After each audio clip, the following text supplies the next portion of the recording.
हमारे सारे पत्रकार साथी, मीडिया के तमाम भाइयों और बहनों, हमारे जो कैमरा पर्सन हैं और चाहे प्रिंट मीडिया के हों, इलेक्ट्रॉनिक मीडिया के हों या सोशल मीडिया के जितने भी जर्नलिस्ट यहाँ मौजूद हैं, उनका मैं दिल से शुक्रिया अदा करता हूँ, उनको धन्यवाद कहता हूँ। और मुझे सुनकर अच्छा लगा कि आप लोग जो है वक्त से पहले यहाँ आए इस प्रेस वार्ता के लिए, तो मैं आप सबका स्वागत करता हूँ। और मैं कुछ 2-4 बातें आपसे करना चाहता हूँ। उससे पहले मैं विशेष रूप से आभार व्यक्त करता हूँ मुंबई कांग्रेस का, हमारे NSY का और हमारी पार्टी के जो तमाम फ्रंटल हैं, यूथ कांग्रेस, महिला कांग्रेस, सेवा दल, मैं सभी जो हमारे कार्यकर्ता हैं, नेता हैं, हमारे बीच बरसाताई बैठी हुई हैं, मैं सबका जो है आभार व्यक्त करता हूं कि आपने एक बार फिर मुंबई आने का अवसर दिया है।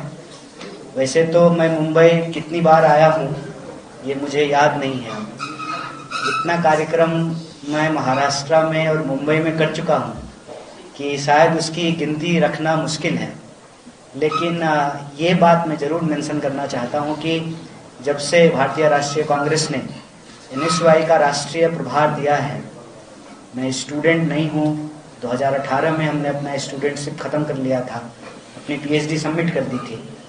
उसके बाद से जो है स्टूडेंट पॉलिटिक्स से, स्टूडेंट एक्टिविटी से, एक्टिविज़म से थोड़ा सा एक दूरी था, क्योंकि मुख्यधारा की राजनीति में सक्रिय हो गए थे। एक बार फिर से मुझे मेरी पार्टी ने, भारतीय राष्ट्रीय कांग्रेस ने, हमारे नेता मल्लिकार्जुन खड़गे जी, राहुल जी, इन लोगों ने ये जिम्मेवारी दी है कि इस देश में विद्यार्थियों का जो सवाल है उसको ईमानदारी से, प्रतिबद्धता से, उन मुद्दों को NSY न सिर्फ उठाए बल्कि ये तय करे कि जहाँ जहाँ कांग्रेस पार्टी की सरकार है और जहाँ जहाँ कांग्रेस पार्टी की सरकार बनने वाली है, विद्यार्थियों के इन मुद्दों को हम अपनी न सिर्फ घोषणा पत्र में शामिल करें बल्कि इन मुद्दों को हम समाधान तक लेकर के जाएं, जिसको कहते हैं एक लॉजिकल कल्मिनेशन तक NSY इसको पहुंचाए। तो NSY के लोग करते हैं, NSY के प्रभारी यहाँ बैठे हैं, NSY की पूरी टीम है, ये लोग करते हैं। हम बस इनके साथ जो हमारा अनुभव है उस अनुभव को जोड़ करके इनके साथ काम करने की कोशिश करते हैं। तो सभी को बहुत आभार। तो राष्ट्रीय प्रभारी बनने के बाद मैं पहली बार मुंबई आया, ये हमारे लिए स्वाभाविक रूप से एक विशेष क्षण है। और ताई ने कहा कि जब आप आ रहे हैं मुंबई तो जो है औपचारिकता पूरी होनी चाहिए। इसीलिए देखिए हमारे माथे का तिलक जो है ना, हमारे सर से भी थोड़ा ज़्यादा लंबा हो गया। तो हमने कहा जब बातचीत हो रही है, कहते हैं ना कि मौका भी है और दस्तूर भी है, तो आप पत्रकार साथियों से भी बात किया जाए और जो हमारे मुद्दे हैं आपके बीच रखा जाए। मैं 3-4 चीज़ें आप लोगों के सामने हाईलाइट करना चाहता हूँ। सबसे अव्वल तो ताई, आप जो मराठी बोल रही थी मुझे पूरा समझ में आ रहा था कि आप ये कह रही हैं कि पुलिस जो है, जब हम हॉल का परमिशन लेने के लिए गए तो पुलिस बोली कि मैदान में कर लीजिए, हॉल में क्यों कर रहे हैं। मैदान का परमिशन लेने के लिए गई तो पुलिस बोली कि जो है आप हॉल में कर लीजिए, मैदान में क्यों ले रहे हैं, मैदान में क्यों कर रहे हैं, हॉल में कर लीजिए, हॉल में क्यों कर रहे हैं, मैदान में कर लीजिए, मैदान में क्यों कर रहे हैं, सड़क पे कर लीजिए। दरअसल क्या है ना कि पुलिस की कोई गलती नहीं है। अब मेरे ख्याल से इस देश में धीरे धीरे जो सिस्टम बन गया है ना, उस सिस्टम के चलते कुछ लोगों को लगता है कि किसी नेता की ड्यूटी बजाना ही देश सेवा है, किसी पूंजीपति की गुलामी करना ही देश सेवा है। कुछ लोगों को ये लगने लगा है कि अदानी के तलवे चाटना ही देश सेवा है। ऐसा नहीं है। आप इस देश के आम लोगों के टैक्स के पैसे से सैलरी लेते हैं, तो आम लोगों के लिए चीजें बेहतर रहे, कानून व्यवस्था दुरुस्त रहे, इसको इंश्योर करना है। और पुलिस, जहां तक आपने कहा कि ऊपर से आदेश है, दरअसल बात यह है कि जय शाह के पिताजी को हमसे बहुत बड़ी मोहब्बत है। He loves me. तो हम जहां कहीं भी जाते हैं तो हमारे लिए विशेष प्रबंध करते हैं। जब स्टूडेंट पॉलिटिक्स में थे तो मुझे लगता था कि स्टूडेंट हैं, स्टूडेंट इजी केक होता है, शायद इसलिए तंग करते हैं। जब से भारतीय राष्ट्रीय कांग्रेस के सदस्य बने हैं तब से भी जो है उनका मोहब्बत कम नहीं हुआ है। मेरे ख्याल से जो है लोगों के खाते में 15 लाख रुपया आया हो ना हो, भाजपा का हमारे प्रति प्रेम तो जरूर डबल है। तो कोई बात नहीं है, वो बहुत दिन से ये प्रयास कर रहे हैं, मुझे आदत हो गई है। जैसे सचिन तेंदुलकर को सेंड वार्न का बॉल खेलने का आदत हो गया था ना, बॉल कितना भी स्पिन करे जाना सर के ऊपर से ही है, तो मुझे उससे कोई दिक्कत नहीं है। और एक दिक्कत इनके साथ ये है ना कि थोड़ा विज्ञान ठीक से पढ़े होते थे तो ऐसा नहीं करते। आप अनावश्यक जब किसी चीज को दबाने का प्रयास करते हैं तो और पूरी शक्ति से ऊपर उठाता है। अभी क्या है ना कि हमारे कार्यकर्ता जो है, आज संडे है, जाएं कि ना जाएं, ये आपको नोटिस भेज करके अच्छा किए हैं, अब वो भी जोश में आ जाएंगे, अब तो पक्का जाएंगे, अब तो जाना ही पड़ेगा। तो दरअसल एक तरह से हमारा काम आसान ही कर रहे हैं, क्योंकि जिस तरीके से वो हमको रोकना चाहते हैं उस तरीके से हम रोकने वाले तो हैं नहीं। क्योंकि राहुल जी कहते हैं डरो मत, तो मैं जो है अपने पुलिस के साथियों को भी कहता हूं और भाजपा वालों को भी कहता हूं, डरो मत, सुनो, सच है वही बोल रहे हैं। अगर झूठ बोल रहे हैं तब तो फिर तो आपको डरने की जरूरत है, क्योंकि आप झूठ बोल करके देश का प्रधानमंत्री बने हैं तो आपको लगता है कि कोई भी झूठ बोल करके देश का प्रधानमंत्री बन जाएगा। लेकिन हमारा वो कैरियर नहीं है। हम इस देश की जो वास्तविक हालत है वो बोल रहे हैं। हमारा राजनीति में सिर्फ चुनाव जीतने से, सरकार बनाने से सरोकार नहीं है। हमारा राजनीति में इस बात से सरोकार है कि ये देश 140 करोड़ लोगों का देश है। दो बेचेगा दो खरीदेगा, ये नहीं चलने वाला है।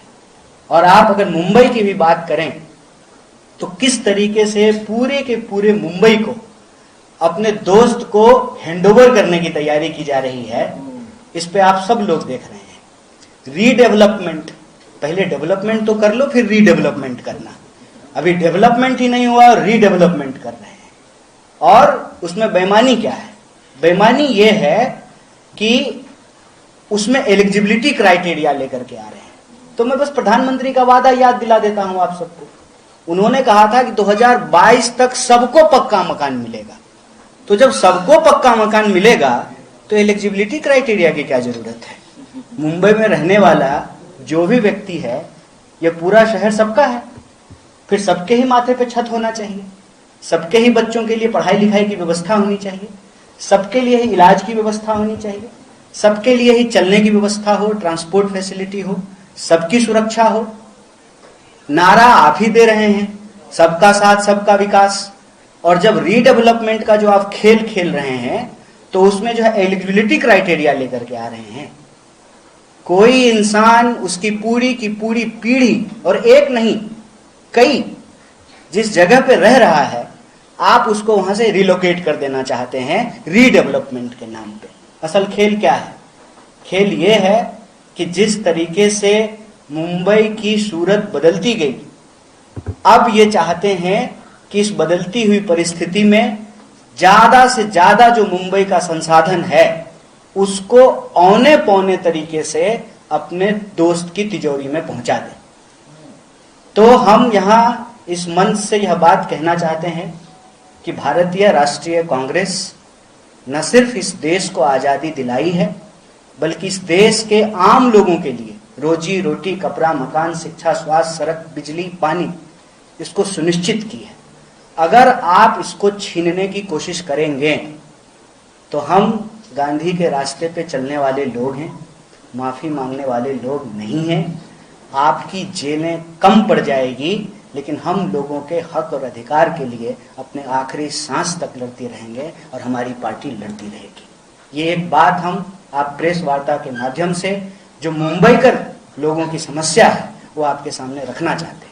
और दूसरा जो सबसे एक और महत्वपूर्ण बात है जो आपसे साझा करना चाहते हैं, देश में जो शिक्षा की हालत है, आप देखिए कि 100% में 10% भी सरकार जो है वो शिक्षा पे खर्च नहीं करती है। हमारे एजुकेशन के ऊपर बजट का 10% भी एक्सपेंडिचर नहीं है, 100 में 10 रुपया भी नहीं। और उसके चलते क्या हो रहा है, दिनों दिन आम लोगों के लिए शिक्षा उनकी पहुंच से दूर होता जा रहा है। बड़ी साजिश की गई कि सरकारी स्कूलों में पढ़ाई नहीं होता है, इसीलिए प्राइवेट स्कूलों की बाढ़ आ गई। आज स्थिति यह है कि सरकारी तो छोड़ दीजिए, सरकारी तो विद्यालय इस नाम से बंद किए जा रहे हैं कि एडमिशन नहीं हो रहा है तो सरकारी कॉलेज बंद कर देते हैं। एडमिशन नहीं हो रहा है तो फिर शिक्षा मंत्रालय क्या कर रहा है? क्या शिक्षा मंत्री गुल्ली डंडा खेल रहा है? पूरी की पूरी शिक्षा विभाग क्या कर रहा है? हालत यह है कि आम लोगों को उनके बच्चों का एडमिशन नहीं हो रहा है। आप किसी भी इंसान से जाकर के बात कर लीजिए, आज के समय में एलकेजी यूकेजी में एडमिशन लेना इंजीनियरिंग और मेडिकल में एडमिशन लेने जैसा हो गया है। अगर आपके पास किसी बड़े नेता का सिफारिश ना हो तो आपके बच्चों का एडमिशन नहीं होता है और डोनेशन देना पड़ता है। बच्चे का एडमिशन कराने के लिए माँ बाप का इंटरव्यू लेते हैं। बताइए, ये तो वही बात हो गई ना कि अगर माँ बाप नहीं पढ़ पाए तो उनके बच्चों को भी नहीं पढ़ने देंगे।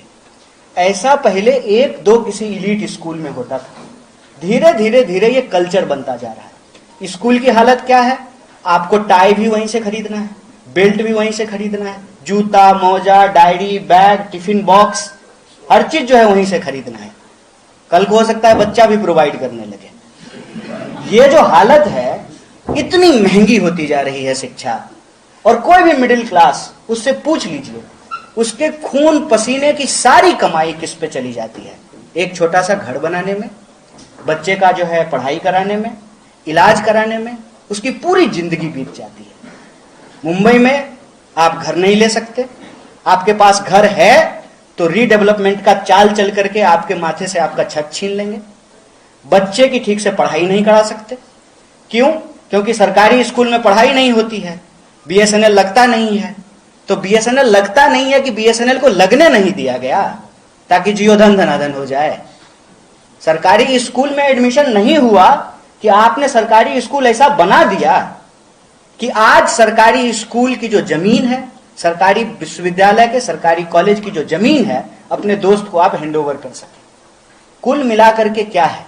आप घर की बात कर लें, शिक्षा की बात कर लें, तो कुल मिलाकर के इस देश के आम लोग, मिडिल क्लास लोग, उनकी जेब को अब ये काट नहीं रहे हैं, बल्कि उनका कॉलर पकड़ करके उनके जेब में हाथ डाल करके पैसे निकाल रहे हैं।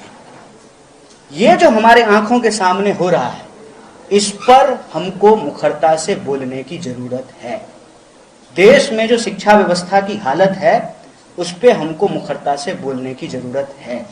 इसी बात को मद्देनजर रखते हुए एनएसयूआई ने पूरे देश में एक कार्यक्रम लिया है कि चाहे चुनाव हो या ना हो, हमको इस बात से मतलब नहीं है। अभी तो मुंबई में चुनाव है नहीं, बीएमसी का इलेक्शन तो ये करवा नहीं रहे हैं।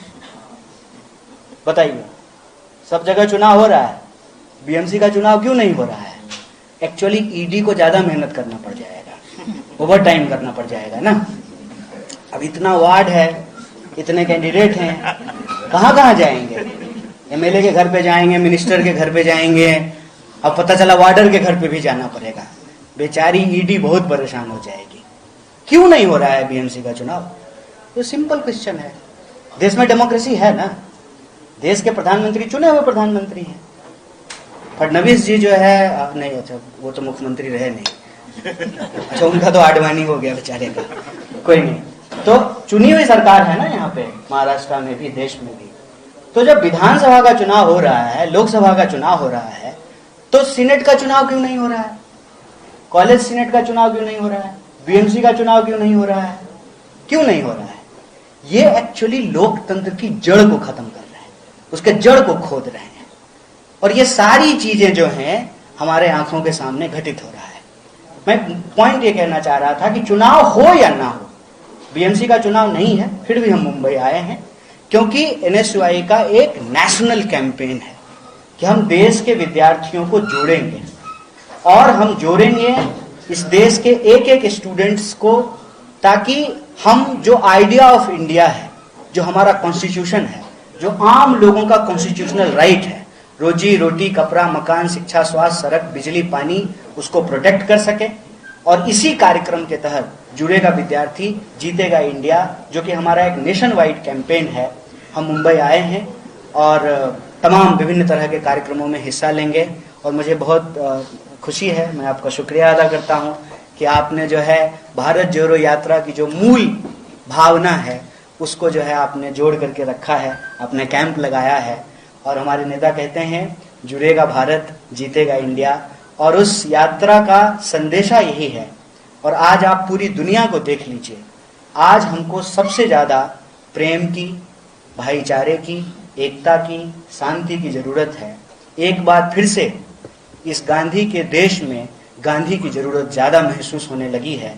इसी भावना के साथ जो आप तमाम लोगों ने कार्यक्रम रखा है उसमें हम शरीक होंगे, और आपसे भी हमने 2-4 बातें की हैं। अब मैं चाहता हूं कि आपके जो प्रश्न हों उन प्रश्नों का मैं जवाब यथासंभव जो जवाब होगा मैं देने का प्रयास करूंगा। और एक चीज़ और मैं हाईलाइट करना चाहता हूं, चूँकि यूथ सेंट्रिक हमारा सारा प्रोग्राम है, तो इस बात को मैं यहाँ मेंशन करना चाहता हूँ कि आज अलग अलग तरीके से हमारे दिमाग को नियंत्रित करने का प्रयास किया जाता है। जैसा पुराने ज़माने में आप वो बसंती का तांगा देखे होंगे शोले फिल्म में, तो उसके घोड़े पे ना एक आँख पे एक चश्मा होता है ताकि घोड़ा जो है ना वो आगे पीछे ना देखे। तो आज हमारे दिमाग को कंट्रोल करने के लिए कई तरह के जो है चश्मों का इस्तेमाल किया जा रहा है। उसमें से जो सबसे खतरनाक है वो है ड्रग्स। इस देश के यूथ को ड्रग्स में झोंक कर, ताकि वो होश में ही ना आए, उसको पता ही ना चले कि उसके साथ, उसके समाज के साथ, उसके इतिहास के साथ, उसके भविष्य के साथ, उसके देश के साथ क्या खिलवाड़ किया जा रहा है। और मजेदार बात यह है कि ये सारे ड्रग्स जो हैं मोदी जी के दोस्त के पोर्ट पे पकड़े जाते हैं, ये तो वो हैं जो पकड़े जाते हैं, उसका क्या जो पकड़े नहीं जाते हैं। और पकड़े कब जाते हैं तो आप जानते हैं, जब कमीशन का लोचा हो जाता है तभी पकड़े जाते हैं, वरना पकड़े नहीं जाते हैं। ये एक बहुत गंभीर सवाल है। तो जो विद्यार्थियों से जुड़ा हुआ, आम लोगों से जुड़ा हुआ, नौजवानों से जुड़ा हुआ सवाल है, उन तमाम सवालों पे आज हम मुंबई के अलग अलग इलाकों में मुंबई के लोगों से बात करेंगे। और इसी सिलसिले में हमने आपसे भी बात की और बड़े जो है शांत भाव से, पेशेंस के साथ आपने हमारी बात को सुना। तो एक बार फिर से आपका बहुत शुक्रिया, और आपका जो सवाल होगा उन सवालों का जवाब दिया जाएगा। Thank you. कन्हैया जी, मेरा एक सवाल है कि प्रधानमंत्री ने आज मन की बात में कहा है कि वो 21 अक्टूबर को माय युवा भारत ऐप लॉन्च कर रहे हैं, ज्यादा से ज्यादा युवाओं को इससे जुड़ने के लिए कह रहे हैं, राष्ट्रव्यापी संगठन की नींव वो 21 को रखेंगे। इसको कैसे देखते हैं? ऐप लॉन्च किया जा रहा है युवाओं के लिए भाजपा। अभी भी मन की ही बात कर रहे हैं, चलिए बढ़िया है, कर रहे हैं कम से कम। अव्वल तो उनको मन की नहीं जन की बात करनी चाहिए थी। मन का क्या है और हमारे मन में क्या आ रहा है उससे क्या लेना देना है।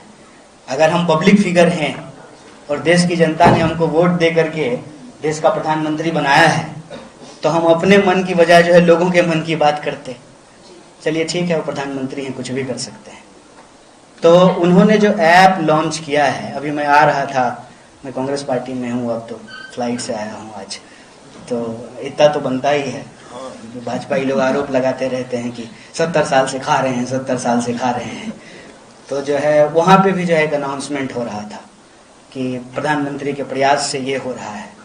प्रधानमंत्री के प्रयास 9 साल से हो रहे हैं।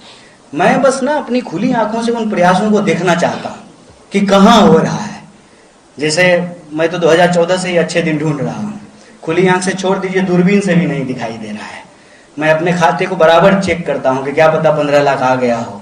अक्सर जो है अपने नौजवान साथियों से पूछता हूँ नौकरी मिली। अब मैं जो है अब कांग्रेस वालों से पूछना बंद कर दिया हूँ, मैं स्पेशली भाजपा वालों से पूछता हूँ, क्या पता विपक्ष को ना दे रहे हों, कहीं अपनी पार्टी के लोगों को दे दिए हों। तो गलती से जो है कुछ लोग मिल गए, बोले कि छोड़ो, तो जो है अपने लोगों को भी रोजगार नहीं देते हैं। उनका तो बस यही चल रहा है, हम दो हमारे दो। चाचा जब रहेंगे दिल्ली में, भतीजा रहेगा बीसीसीआई में, तो यही चल रहा है। बाकी उनका जो भी प्रयास है ना, वो सब घोषणाओं में, सब इवेंटबाजी में है। और उसका एक एग्जाम्पल मैं आपको देता हूँ। ये जो आपने प्रश्न पूछा है, इस पर टिप्पणी मेरी यही है कि प्रधानमंत्री जो बोले थे ना, उसमें अगर वो 5% भी कर दिए होते ना, 5%, तो मेरे जैसा लाखों करोड़ों नौजवान जो है उसका मोह नहीं भंग हुआ होता प्रधानमंत्री से। अपने आप में सच में ये बहुत ऐतिहासिक बात थी कि एक साधारण परिवार का व्यक्ति जो है देश का प्रधानमंत्री बना। इसमें कोई दो राय नहीं। ये लोकतंत्र की एक सबसे बड़ी घटना हो सकती थी। लेकिन बाद में पता चला कि नहीं, ये तो कठपुतली हैं, डोर इनका किसी और के हाथ में है। एक भी काम, एक भी काम अगर वो इम्प्लीमेंट कर दिए होते ग्राउंड पे, तो मेरे जैसे लाखों करोड़ नौजवान अभी भी जो है उनके पीछे रहता। तो जिस तरीके से वो हर चीज को एक इवेंट बनाते हैं, घोषणा करते हैं, बड़ा बड़ा प्रचार होता है, टीवी पे जो है हेडलाइन चलता है, और 10 दिन 15 दिन वो हेडलाइन चलेगा, 15वें 16वें दिन से जो है हेडलाइन बदल जाता है। तो ये जिस तरह से वो हेडलाइन मैनेजमेंट करते हैं, इवेंट मैनेजमेंट करते हैं, ग्राउंड पे वो कुछ भी नहीं दिखाई देता है। अगर वो इस देश के नौजवानों के लिए कुछ भी करना चाहते हैं तो ऐप लॉन्च करने से पहले अपना ही किया हुआ वादा पूरा कर देते ना, कि हर साल 2 करोड़ रोजगार दे देते। वो खुद ही बोले थे, हर भाषण में बोले थे, उसको वो लागू कर देते। अभी कुछ दिन पहले जब G20 हो रहा था तो फिर से हेडलाइन मैनेजमेंट हुआ था, बड़ा बड़ा लिखा जा रहा था, अब बजेगा भारत का दुनिया में डंका। बड़ी खुशी की बात है, आप भारतीय हैं, आपको सुन करके अच्छा लगेगा कि डंका बजेगा, बस अब होने ही वाले हैं। जैसे आप मोबाइल को चार्ज करते हैं ना, तो लिखता है 98%, अब 100% होने ही वाला है। तो ये डंका बजने ही वाला था।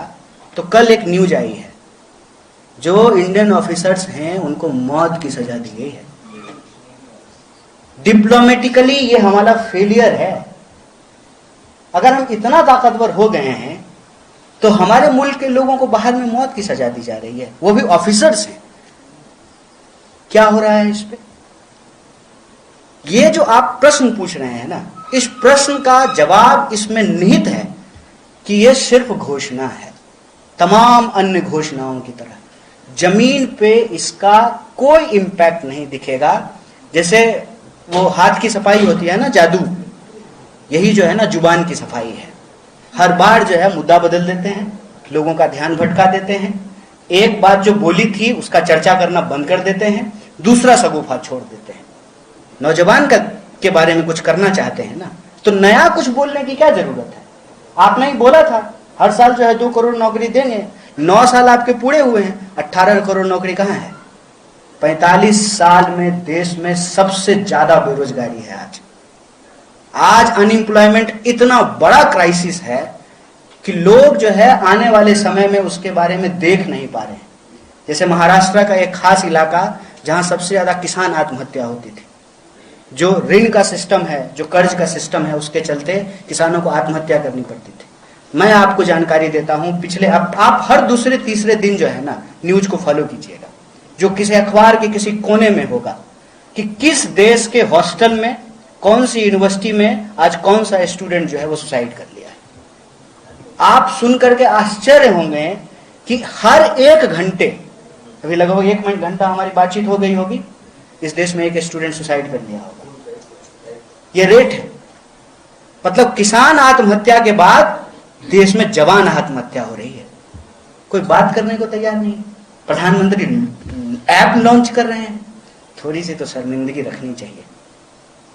देश के नौजवानों को रोजगार देने का मतलब अपने गृह मंत्री के बेटा को बीसीसीआई का सेक्रेटरी बनाना नहीं होता है। अपने भतीजा को रोजगार दे देने से देश को रोजगार नहीं मिल रहा है।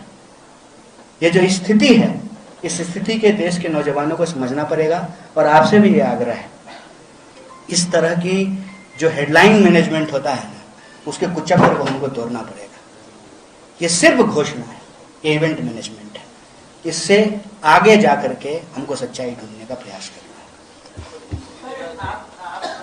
आपने खुद अपने पत्रकार परिषद में युवाओं के सामने जो प्रॉब्लम्स हैं वो आपने खुद बयान किए, आपके पास इसका क्या सोल्यूशन है? देखिए, हमारे पास इसका सोल्यूशन ये है कि एक तो पिछले कुछ सालों में जहाँ जहाँ हमारी सरकार बनी है, उसको अगर आप ध्यान से देखेंगे तो हम सिर्फ अब घोषणा नहीं कर रहे हैं, हम ये इंश्योर कर रहे हैं कि जो इम्प्लीमेंट कर सकें, जो हमारे पास जो खजाने की हालत है या हम पैसा कहाँ से जनरेट कर सकते हैं, हम उतना ही घोषणा करें। हम जैसे अगर ये कह रहे हैं कि हम 500 में सिलेंडर देंगे तो 500 में ही सिलेंडर दें, लेकिन सिलेंडर दें। हम ये ना कहें कि जो हम फ्री में सिलेंडर दे देंगे। तो हम ये कोशिश कर रहे हैं कि युवाओं को क्या आज चाहिए, युवाओं को शिक्षा चाहिए। तो आप अभी जैसे अभी जो राज्य में चुनाव हो रहे हैं, वहाँ आप देखिए कि हमारा youth centric, women centric, farmer centric और मिडिल क्लास सेंट्रिक जो है हमारा मैनिफेस्टो है। हम एजुकेशन को फ्री करने की बात कर रहे हैं, केजी से पीजी तक। और जब वो एजुकेट हो जाए तो मैं फिर से आपको याद दिलाता हूँ, अभी लोकसभा का चुनाव होगा, और हम बस वो कैंपेन में ही लगे हुए हैं। जैसा कि हमने अपने प्रेस वार्ता में कहा कि अगर हम NSY की जिम्मेवारी लिए हैं तो NSY की जिम्मेवारी है कि वो इस देश के विद्यार्थियों की जिम्मेवारी ले, और वो NSY जब विद्यार्थियों की जिम्मेवारी ले रहा है तो उसकी सबसे बड़ी जो समस्या है उसको वो चिन्हित करे, और चिन्हित करके सिर्फ भाजपा से नहीं, जहां अपनी सरकार है, जरूरत पड़े तो उनके सामने भी आमने सामने खड़ा होकर के उस बात को इंश्योर करे। आपको मैं याद दिलाना चाहता हूं 2019 के चुनाव में राहुल जी ने न्याय की बात की थी कि अगर आप इस देश में बड़े कॉरपोरेट को बेल आउट कर सकते हैं तो इस देश के बेरोजगार नौजवानों को भी बेल आउट करने की जरूरत है, और जो है उनके पास एक सर्टेन अमाउंट जो है जिसको यूनिवर्सल इनकम के फॉर्म में कहा जाता है उसको देने की जरूरत है। प्लस आप रोजगार सृजित करने के लिए जब तक अपनी इकोनॉमिक पॉलिसी को नहीं बदलेंगे तब तक रोजगार सृजन नहीं होगा। मैं बस एक एग्जांपल आपको देता हूं।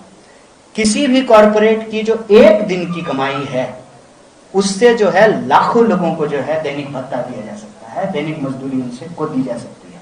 मतलब जितना NPA कॉरपोरेट लोन में हुआ है उसका अगर आप 25% भी इस देश में नया रोजगार इंप्लीमेंट करने के लिए कोशिश करें, अगर आप सक्षम बनाएं, लोगों को उद्यमी बनाएं, और जो बड़े कॉरपोरेट को जो आप लोन देते हैं वो एक कहने का मतलब ये है कि आप मान लीजिए कि एक व्यक्ति है, एक कंपनी है, आपको हमने जो है 500 लीटर पानी दिया और आप उसमें से जो है 500 का 500 लीटर जो है वेस्ट कर रहे हैं, या रिटर्न में मान लीजिए कि उससे जो है आप जो है 100 लीटर हमको जो है रिटर्न फायदा दे रहे हैं, लेकिन उसी 500 लीटर का अगर हम रीडिस्ट्रीब्यूशन करें तो पता चलेगा कि 1000 लीटर का जो है फायदा हो सकता है। ये इकोनॉमिक पॉलिसी बदलने की जरूरत है। इसीलिए यह सवाल जो हमारे नेता राहुल जी से भी पूछा गया कि आप बात तो कर रहे हैं, इसको करेंगे कैसे? उन्होंने कहा कि हम चाइना से कंपटीशन करके करेंगे, कि अगर चाइना का सामान आज सब कुछ जो हमारे सामने रखा हुआ है, आप लोग भले यहाँ अरे मेरा ऊपर कर दो उसका नीचे कर दो, सब बन के तो एक ही जगह से आ रहा है ना। तो अगर हम प्रोडक्शन बेस्ड इकोनॉमी की तरफ दोबारा लौटें कि हर चीज हमारा बाहर से ना आए, अगर हमारे देश के प्रोडक्ट और जो प्रोड्यूसर है उसको अगर हम प्रोटेक्ट करने की मेंटालिटी से इकोनॉमिक पॉलिसी लेकर के आए, वही मैं कह रहा हूं ना कि एक दोस्त को सब कुछ हैंडओवर कर देना चाहते हैं। अभी मैं आपको बताऊं कि बीजेपी का एक नेता है, उसने सिक्योरिटी कंपनी खोल ली है, तो अब वो क्या कर रहा है ना कि पूरे मुंबई का सिक्योरिटी सिस्टम उसके पास ही होना चाहिए। तो ये मोनोपोली है, जबकि 10 लोग 20 लोग 25 लोग ऐसा करके नहीं कुछ भी तो 100 से ज्यादा सिक्योरिटी कंपनी होगी सिर्फ मुंबई में। इकोनॉमी को ईमानदारी से अगर समझेंगे तो हम यह बात समझ सकते हैं कि सारा जो सप्लाई है वो एक तरफ जो है डाइवर्ट कर दिया गया है, उसका रीडिस्ट्रीब्यूशन करने की जरूरत है कि SBI का सारा पैसा एक व्यक्ति के पास नहीं जाएगा, LIC का सारा शेयर जो है एक व्यक्ति के पास नहीं जाएगा। ये जो एक कहते हैं ना कि कंपटीशन को आप लेवल प्लेइंग ग्राउंड पे रखिए, कोई भी कॉम्पीट करके आ सकता है। जैसे प्रधानमंत्री क्लेम है उनका कि वो चाय बेचे हैं, हमने तो नहीं देखा, हमने तो देश ही बेचता देख रहा है जब से आए हैं। तो अगर ये लेवल प्लेइंग फील्ड नहीं होता तो फिर वो कैसे प्रधानमंत्री बनते? तो लेवल प्लेइंग फील्ड अगर हम बनाएंगे तो हम युवाओं के लिए नए तरह के रोजगार का सृजन कर सकते हैं। जो बेल आउट हम एक व्यक्ति को कर रहे हैं उससे हम लाखों लोगों को कर सकते हैं। और हम अपने प्रोडक्शन को, हम बार बार बोल रहे हैं, अपने प्रोड्यूसर और प्रोडक्ट को बचा करके जो ग्लोबल कंपटीशन है उसमें हम ऑलरेडी जा रहे हैं। ऐसा तो नहीं है कि इसरो आज बन गया, ऐसा तो है नहीं। मतलब आप सब भी तो किसी स्कूल में पढ़े ही होंगे, आपको भी तो पोलियो का टीका मिला ही था ना। तो जब उस समय कोविड आया ही नहीं था तो इंदिरा गांधी आपको जो है कोविड का टीका कैसे दिलवा देती? तो जिस समय जो बीमारी थी उसी समय उसका टीका बनता, तो पोलियो का टीका मिला था कि नहीं मिला था? तो आज कोविड आया है तो कोविड का टीका मिला है। देश आज नहीं पैदा हुआ है ना, मैंने एम्स बने, IIM बने, इसरो बना, सड़कें बनी, मुंबई बनी। आपने जो है इस मुंबई को जो है फैलते हुए देखा है, ये 2014 से तो नहीं शुरू हुआ है। तो ये जो एक बड़ा बदलाव आया है कि हर चीज को मोनोपोलाइज कर लेना है, हर चीज को। सिनेमा को मोनोपोलाइज कर लो, आर्ट को मोनोपोलाइज कर लो, मीडिया को मोनोपोलाइज कर लो, बिजनेस को मोनोपोलाइज कर लो, पोर्ट को मोनोपोलाइज कर लो, एयरपोर्ट को मोनोपोलाइज कर लो। उसके बाद इनका नेक्स्ट प्लान जानते हैं क्या था? एग्रीकल्चर को मोनोपोलाइज कर लो। वो तो भला हो किसानों का कि वो जान गंवा करके 700 किसानों की मौत हुई है उस पूरे के पूरे आंदोलन में। 700 से ज्यादा किसानों, वो ऐसे नहीं पीछे हुआ है। वो आकर के जो एकदम आंसू, घड़ियाली आंसू लेकर के आंख में, नहीं मैं किसानों को समझा नहीं पाया कि डरा नहीं पाए ना, तो उनको वापस लेना पड़ा। हर चीज को सेब मोनोपोलाइज कर लिया, दाल मोनोपोलाइज कर लिया, जीरा मोनोपोलाइज कर लिया, तेल मोनोपोलाइज कर लिया, बिजली मोनोपोलाइज कर लिया, तो स्वाभाविक रूप से क्राइसिस होगा ना, अनएम्प्लॉयमेंट बढ़ेगा। जब आप इनकम का रिडिस्ट्रीब्यूशन नहीं करेंगे तो हमको इसका रिडिस्ट्रीब्यूशन करना है। और एक बात और आपको कह रहे हैं कि उतना ही बोले जितना इंप्लीमेंट कर सके। ये हम नहीं कह रहे हैं कि जो है हम फ्री में सिलेंडर दे देंगे, 500 रुपये में। आप देखिए कि उस पूरे के पूरे घोषणा पत्र को देखेंगे तो वो पीपल्स सेंट्रिक है और इंप्लीमेंट हो रहा है। छत्तीसगढ़ में, हिमाचल में हमने कहा कि ओल्ड पेंशन स्कीम लागू करेंगे। ओल्ड पेंशन स्कीम लागू हुआ है। क्यों लागू हुआ है? सिंपल सी बात है कि यहाँ एमएलए साहब हैं, ओल्ड पेंशन मिलता है यहाँ मिलता है, इधर भी है। आप मास्टर साहब कांस्टेबल को पूछिएगा, तो जब नेता को पेंशन मिलेगा तो टीचर को क्यों नहीं मिलेगा? मिलना चाहिए। लीडर को पेंशन मिलेगा तो टीचर को पेंशन नहीं मिलेगा, कांस्टेबल को पेंशन नहीं मिलेगा। और यही खेल बस समझना है कि अगर सरकारी सिस्टम इतना खराब है कि सरकारी रेलवे नहीं होना चाहिए, सरकारी एयरपोर्ट नहीं होना चाहिए, सरकारी अस्पताल नहीं होना चाहिए, तो फिर सरकारी संसद क्यों बना रहे हैं 20,000 करोड़ का? सिंपल क्वेश्चन है ना। ये बात बस समझना है। हमारे पास सॉल्यूशन यही है कि हम इनकम का रिडिस्ट्रीब्यूशन करें, बेल आउट 1-2 लोगों का नहीं हो, पूरे के पूरे सेक्टर का हो। और वेलफेयरिज्म सरकार की जिम्मेवारी है, वो वेलफेयरिज्म हमको करना पड़ेगा। जिस तरीके से रोजगार का मुद्दा सामने आया है, जैसे कॉन्ट्रैक्ट भर्ती भी एक जगह पे शुरू हुई है, दूसरी जगह स्कूल कॉन्ट्रैक्ट में दिए जा रहे हैं, दूसरी जगह देखिए तो राज्य से जो उद्योग है वो बाहर जा रहे हैं। उसको आप कैसे रोक सकोगे? अगर आपकी सरकार आई तो आप ये सब कैसे बदलाव आओगे? देखिए, आप सारे सवालों का जवाब जो है एक प्रेस कॉन्फ्रेंस में पॉसिबल नहीं है, लेकिन इसका एक जवाब मैं जरूर आपको देना चाहता हूं कि अगर नीयत साफ होगी ना तो नीति बन जाएगी। नियत अगर था देश के नेताओं का कि इस देश में जमहूरियत लागू करना है तो नीति बन गई। मैं आपको याद दिलाना चाहता हूं कि देश में जब पहला जनरल इलेक्शन हुआ था ना, पूरी दुनिया के अखबारों ने कार्टून बनाए थे हमको लेकर के, हमारे चुनाव का मजाक उड़ाया था पूरी दुनिया ने, जितने बड़े बड़े अखबार हैं। आज यह देश जो है उस प्रोसेस को 70 साल से ज्यादा पूरा किया कि नहीं किया, और दुनिया का सबसे बड़ा लोकतंत्र बने कि नहीं बने। जब आप पहला कदम बढ़ाते हैं तो लोग आप पे हंसते हैं, ये कोई नई बात नहीं है। तो सारे प्रश्न का जवाब 1 घंटे में संभव नहीं है, बस इतना जरूर है कि नीति है, नियत है हमारी, हम करना चाहते हैं तो नीति बन जाएगी। उनका ले लें पहले, 10 साल में जो है वो महिला रिजर्वेशन लागू हो जाएगा। जी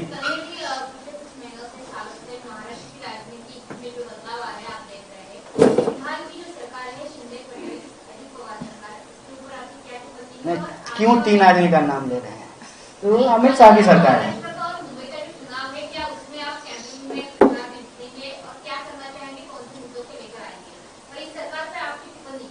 देखिए, मैं पार्टी का एक साधारण कार्यकर्ता हूँ।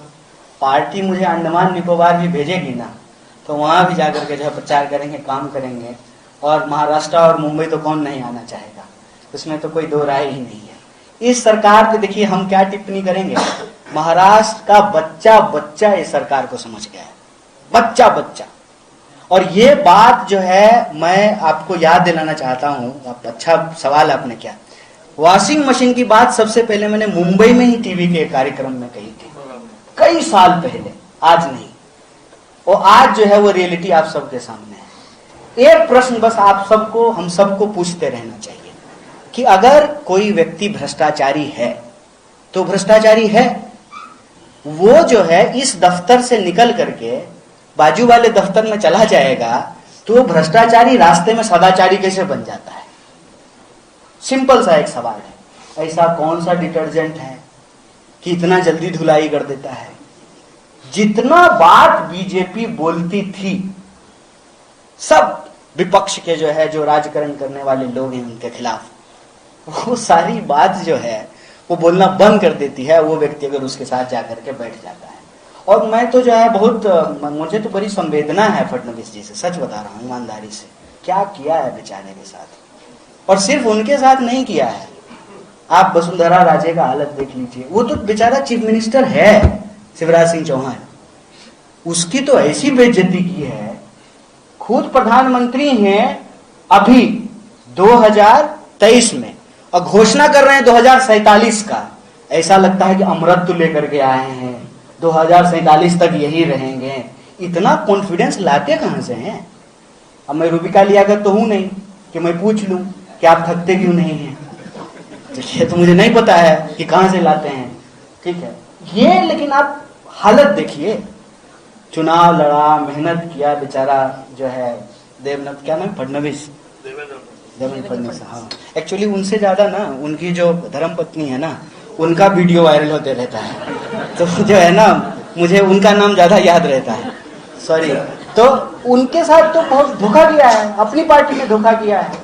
दूसरी पार्टी से एक आदमी को ला करके जो है उसको चीफ मिनिस्टर बना दिया और उनको जो है मुख्यमंत्री बना करके बिठाए हुए और समझा रहा है कि एकदम आएगा, आपका बारी आएगा, रुक जाइए, पहले शिवसेना को निपटा देने दीजिए, आपका बारी आएगा। यहां तो उनसे बस एक गलती हो रही है कि वो महाराष्ट्र के लोगों को टेकन फॉर ग्रांटेड ले रहे हैं। वो टेकन फॉर ग्रांटेड इसलिए ले रहे हैं, इस बगल में है गुजरात, थोड़ा घूम लेते हैं अमित शाह आकर के, थोड़ा महाराष्ट्र का इतिहास उनको मालूम होना चाहिए। ये किसकी धरती है? ये डॉक्टर बाबा साहब भीमराव अंबेडकर की कर्मभूमि है, ये ज्योतिबा फूले की जन्मभूमि है। यहाँ एक से एक संत महात्मा हुए हैं, वीर योद्धा छत्रपति शिवाजी महाराज की भूमि है। ये बात याद नहीं है उनको शायद। जब देश में लोग अंग्रेजों का नाम लेने से घबराते थे ना, तब अगर कहीं विद्रोह की ललकार उठी थी, वो धरती है महाराष्ट्र। इसको पुनर्जागरण की धरती कहते हैं। मुझे पूरा भरोसा है कि इन लोगों ने जिस तरीके से मराठी मानुष को टेकन फॉर ग्रांटेड लिए हैं, इसका जो है बदला महाराष्ट्र के लोग जरूर लेंगे, इनको मजा जरूर चखाएंगे। और इस बात का अंदाजा शायद इनको है, इसीलिए तो बीएमसी का चुनाव नहीं हो रहा है। आप कुछ पूछ रहे थे?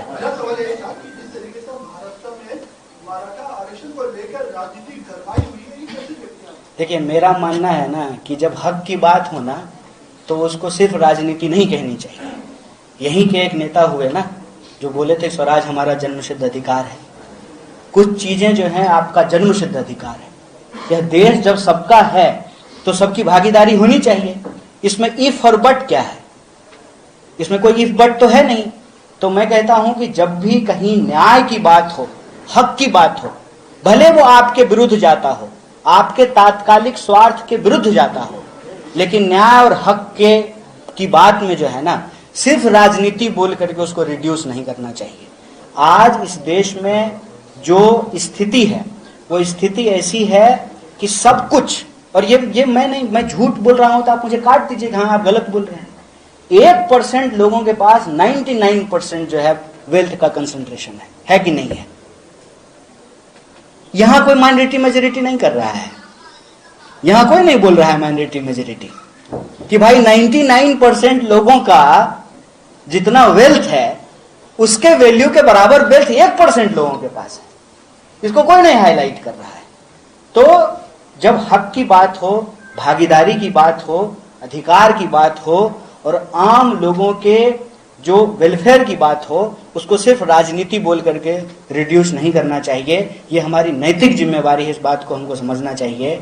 और इस देश के अंदर जिस तरीके से रिसोर्सेज को, वेल्थ को कंसंट्रेट करके कुछ लोगों के हाथ में पहुंचाया जा रहा है, उसका मेन पर्पस यही है कि ज्यादा से ज्यादा बड़ी आबादी को उसके जो बुनियादी अधिकार हैं, रोजी रोटी, कपड़ा, मकान, शिक्षा, स्वास्थ्य, सड़क, बिजली, पानी, उससे मरहूम रखा जाए। और हम समझते हैं कि जो भी पार्टी, सिर्फ हम अपनी पार्टी की बात नहीं कर रहे, जो भी पार्टी, जो भी नागरिक, जो भी समाज, जो भी समुदाय इस देश से प्रेम करता है, उसको इसके खिलाफ अपनी आवाज को बुलंद करना चाहिए और अन्याय के खिलाफ बोलना ही देश प्रेम होता है।